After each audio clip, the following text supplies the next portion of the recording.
कक्षा 7 में पिछले वीडियो में मैंने आपको बताया था शून्य भूपरिष्करण, भूपरिष्करण का मिट्टी पर प्रभाव, पाटा लगाने का लाभ, मिट्टी चढ़ाने का लाभ, जुताई के प्रकार और गहराई के अनुसार जुताई के प्रकार। आज हम भूपरिष्करण यंत्रों के बारे में पढ़ेंगे। भूपरिष्करण हाथों से किया नहीं जा सकता, इसके लिए विभिन्न प्रकार के यंत्रों का प्रयोग हम करते हैं। तो भूपरिष्करण के लिए यानी खेत की जुताई गुड़ाई करने के लिए जिन यंत्रों का प्रयोग करते हैं हम उसको हम कृषि यंत्र कहते हैं। इसके लिए किसी न किसी यंत्र की सहायता लेनी पड़ती है। यहाँ हम लोग कृषि के में प्रयोग होने वाले भूपरिष्करण यंत्रों के विषय में जानकारी प्राप्त करेंगे। इसमें पहला यंत्र है वह है मिट्टी पलट हल। यह हल जो होता है यह मिट्टी को केवल चीरता ही नहीं है बल्कि मिट्टी को पलट देता है, यानी ऊपर की मिट्टी नीचे और नीचे की मिट्टी को ऊपर कर देता है। मिट्टी पलट हल में हम आपको मोल्ड बोर्ड प्लाइट मिट्टी पलट हल क्या है इसके बारे में बताते हैं। यह एक प्रारंभिक भूपरिष्करण यंत्र है। मिट्टी पलट हल से पहले मिट्टी को काटते हैं और फिर उसको पलट देते हैं। जैसा पहले ही बताया, मिट्टी पलट हल मिट्टी को चीरता है और चीर करके उसको पलट देता है, जिससे नीचे की मिट्टी ऊपर और ऊपर की मिट्टी नीचे हो जाती है। मिट्टी पलटने वाले हलों में सबसे अधिक प्रचलित जो हल है वह है मैस्टन हल। मैस्टन हल का प्रयोग भारतीय किसान सबसे अधिक मिट्टी पलट हल के रूप में करता है। हमारे देश में दोमट भूमि में काम करने के लिए इससे अधिक उपयोगी और कोई मिट्टी पलट हल नहीं है।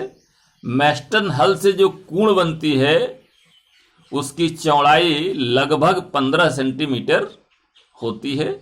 यह मिट्टी पलट हल जो होते हैं ये दो प्रकार के होते हैं। ये एक हत्थे वाले और दो हत्थे वाले दो प्रकार के हल होते हैं, जिसका प्रयोग हमारे यहाँ किसान करते हैं। दूसरा यंत्र है वो है कल्टीवेटर। कल्टीवेटर का प्रयोग प्रारंभिक और द्वितीयक दोनों ही भूपरिष्करण के लिए किया जाता है। इस यंत्र के द्वारा यानी कल्टीवेटर के द्वारा खेत की जुताई और खड़ी फसल में खेत की निराई और गुड़ाई के लिए करते हैं। इससे खरपतवार नष्ट हो जाते हैं और मिट्टी भुरभुरी और मुलायम हो जाती है। कल्टीवेटर मुख्य रूप से दो प्रकार के होते हैं। एक तो पशु चालित कल्टीवेटर है और दूसरा ट्रैक्टर या शक्ति चालित कल्टीवेटर है। हमारे प्रदेश में पशु चालित कल्टीवेटर में मुख्य रूप से कानपुर कल्टीवेटर है जो सबसे अधिक प्रचलित है, जिसका प्रयोग हमारे यहाँ किसान सबसे अधिक करते हैं। तीसरा यंत्र है हैरो। तीसरा भूपरिष्करण यंत्र है हैरो। ये कल्टीवेटर के समान हैरो भी द्वितीयक भूपरिष्करण यंत्र है।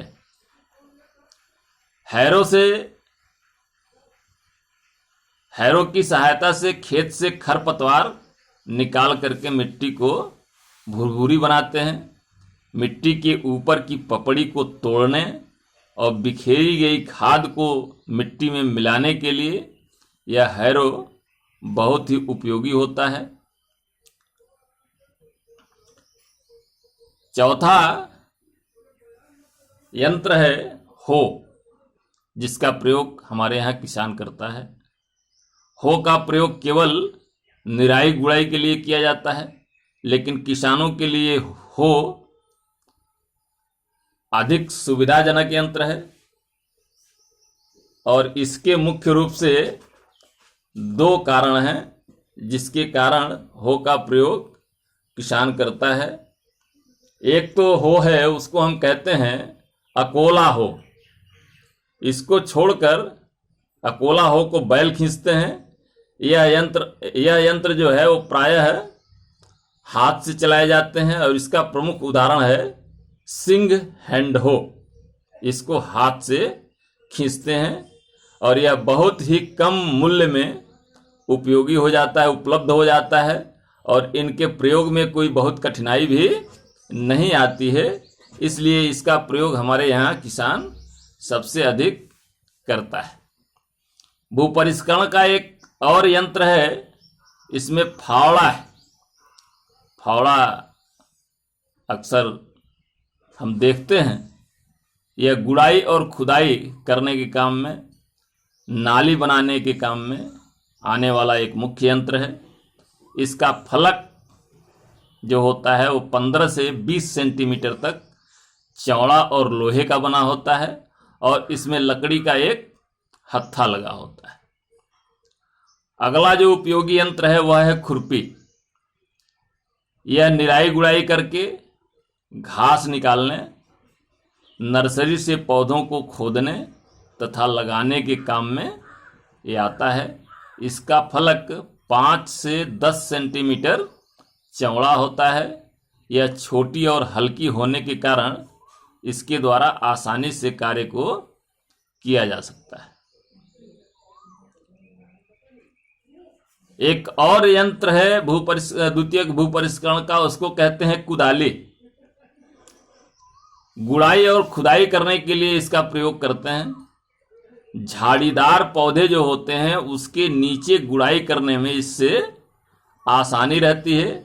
इसके जो फलक की चौड़ाई होती है वो 10 से 15 सेंटीमीटर तथा अगले हिस्से की जो चौड़ाई होती है वो 2 से 4 सेंटीमीटर होती है। इसमें भी लकड़ी का हत्था लगा रहता है जिसके द्वारा हम इसका संचालन करते हैं। ये भूपरिष्करण के यंत्र हैं। इसके अलावा भूमि को समतल करने वाले यंत्र भी प्रयोग करते हैं किसान। भूमि को समतल करने के लिए 3 प्रकार के यंत्रों का किसान प्रयोग करता है। पटेला या पाटा का प्रयोग करता है, बेलन रोलर का प्रयोग करता है। इसके अलावा क्रैपर्स का भी प्रयोग किसान करता है, लेकिन सर्वाधिक भारतीय किसान जो है वह पटेला या पाटा का प्रयोग, या हेंगा इसको कहते हैं ग्रामीण क्षेत्रों में, उसका प्रयोग करता है। पाटा एक लकड़ी का बना हुआ पटरे के समान कम से कम 3 से 4 इंच मोटा पटरा होता है जिसकी चौड़ाई लगभग 15 सेंटीमीटर तक होती है। इसका प्रयोग करके हम मिट्टी को समतल और भूरभूरी बनाने का कार्य इससे करते हैं। इसके अलावा किसान जो प्रयोग करता है वह है बीज की बुआई, यानी सीड शेविंग के लिए यंत्रों का प्रयोग करता है। बीज बोने के लिए किसान एक तो छिटकवा विधि से बीज की बुआई करता है जो हाथों से हो जाता है। दूसरा देसी हल के कुण में पीछे से हाथ द्वारा गिराते हुए बीज को एक आदमी चलता है, किसान एक आदमी हल को चलाता रहता है। तीसरा है देसी हल में नाई या चोंगा बांधकर, यानी नाई या चोंगा भी बीज बुआई का एक यंत्र है। चौथा है डिबलर द्वारा बीज की बुआई, और 5वां सीड्रिल मशीन द्वारा खेतों में बीज की बुआई करते हैं। अब इन यंत्रों के बारे में हमने जाना। विस्तृत रूप से हम देसी हल के बारे में जानेंगे। देसी हल अत्यंत ही महत्वपूर्ण हल है जो हमारे देश का किसान सर्वाधिक प्रयोग करता है। इसका उपयोग जुताई से लेकर यानी कि प्राथमिक भूपरिष्करण से लेकर के द्वितीयक भूपरिष्करण के रूप में भी इसका प्रयोग करते हैं। देसी हल सच्चे अर्थों में अगर कहा जाए तो यह हल नहीं है, क्योंकि देसी हल केवल मिट्टी को चीरता है, उसको पलटता नहीं है, जबकि हल उसको कहते हैं जो मिट्टी को चीरता भी है और उसको पलटता भी है। जबकि देसी हल क्या करता है, केवल मिट्टी को चीरता है, उसको पलटता नहीं है। लेकिन आदिकाल से, बहुत पुराने समय से ही हमारे देश में इस यंत्र का प्रयोग हल के नाम से ही करते रहे हैं। पिछले हजारों वर्षों से देसी हल हमारे देश का प्रमुख कृषि यंत्र रहा है और आज भी भारतीय कृषक के जीवन में इस यंत्र का अत्यंत ही महत्वपूर्ण स्थान है। इसके बिना किसान अपना भूपरिष्करण का कार्य नहीं कर सकता। प्रत्येक किसान के घर में लगभग देसी हल मिलता ही है। इसको हम यानी देसी हल को हम बहुउद्देशीय यंत्र भी कहते हैं, क्योंकि इससे जुताई के अलावा भी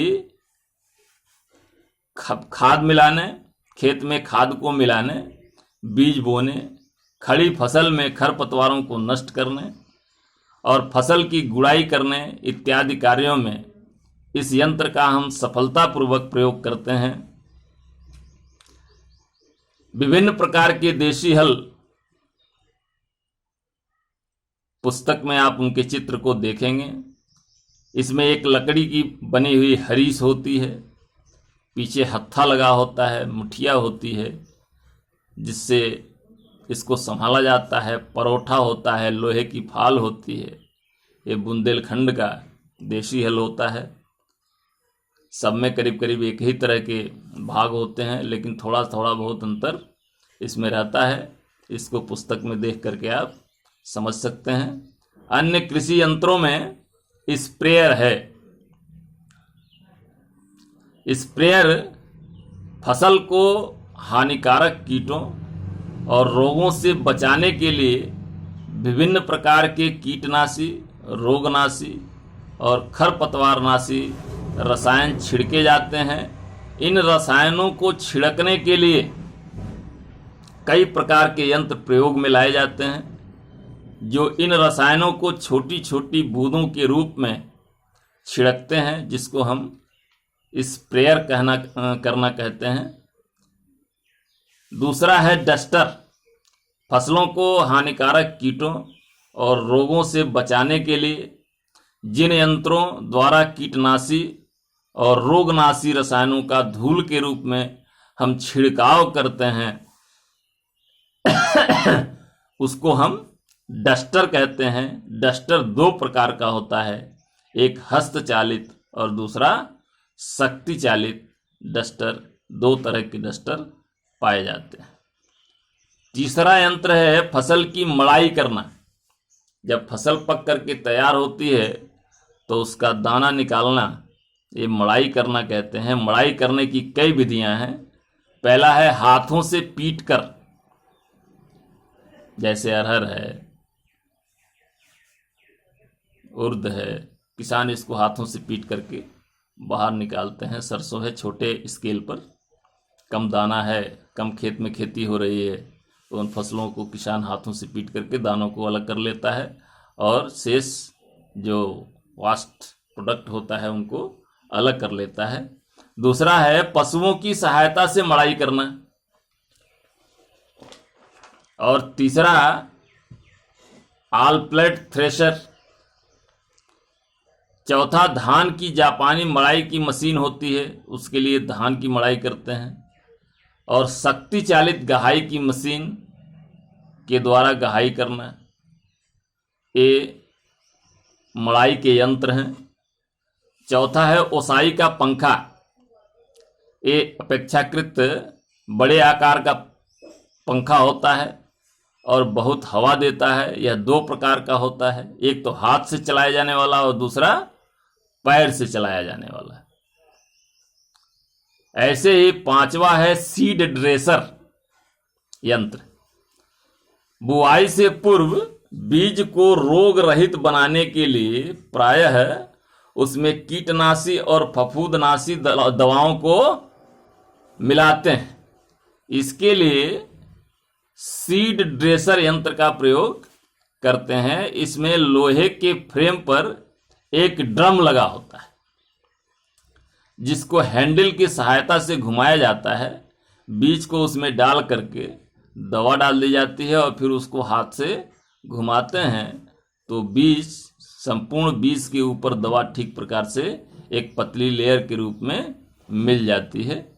सीड ड्रेसर का प्रयोग बीज के ऊपर कीटनाशी और फफूंदनाशी दवाओं से बीजों को उपचारित करने के लिए इसका प्रयोग करते हैं।